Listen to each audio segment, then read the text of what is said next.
First of all, I'd just like to thank you both for coming. And if you need a lift home, I can definitely get two in the back of the car. So thank you for that. This is a limerick by my favourite poet by the name of Spike Milligan, who, as you know, had written on his grave, "I told you I was ill." This is a limerick for him, okay? Limericks, you have to listen very closely to the last line, of course. There was a young goalie named Wyatt, whose voice was incredibly quiet. But then, one day, it faded away.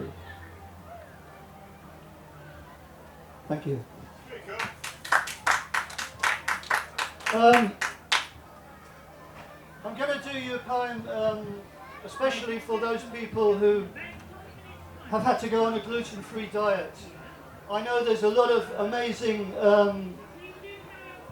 food on display here.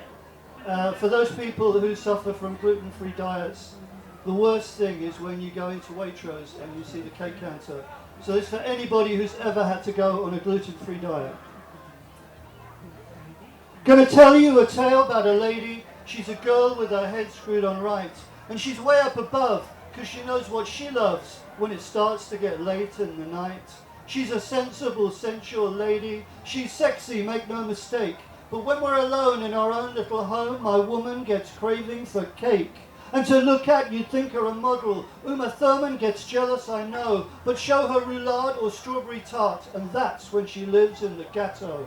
Now there's something about Scandinavia and a certain cafe where she lingers. She went through a phase where for days after days she ate nothing but fresh Danish fingers. And to look at, you'd think she ate lettuce. She's strong-willed, she never lets go. She don't eat for a while, then she does it in style, because she's a lady who lives in the ghetto. So I hope you can dig what I'm saying. I hope you can somehow relate. When you finish Tai-Chi or you've just had a pee, there's nothing like having some cake.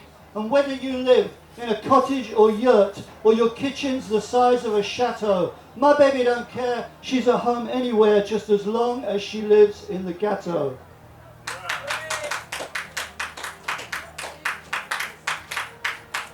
Right, this is a brand new poem. A lot of you will have been really relieved, especially at this festival, when they decided not to tax warm pasties, okay? I've been fighting this for a lot. I know a lot of you marched with us in London to save the tax on heated up pasties and being able to buy them. It seems that at last we've managed to win. So this is called, and it really ties in with that incredible Jubilee vibe that is happening this week. It's called God Save Our Gracious Pasty. Those lifelong seekers of the truth, they search like me and you to end these wars and troubles, to try to make man see. There is one clear solution when everything turns nasty. There is no other place to turn except to have a pasty. They moulded them and crimped them before hair tongs began. They warmed our hearts right from the start. I'm not their only fan. Boris Johnson and Adele, Her Royal Highness too, and Cameron and Clarkson, they love them just like you. Even vegetarians adore their chunky style. There is no man or woman here they have not made smile. If you should need to change your nose and you need some rhinoplasty, before you go under the knife, make sure you have a pasty.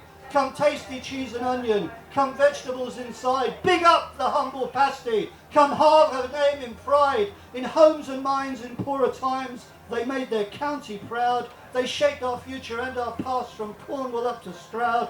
Since 1300 they have rapped, they've kept their contents quite intact, when politicians tried in vain to burden them with tax. But we stood strong, we marched along, we never did get shaky, even though sometimes, you know, when you eat them they're messy and they get very, very flaky. Long live the noble pasty, God save the crusty taste, God make their feelings heal you when it's time to stuff your face.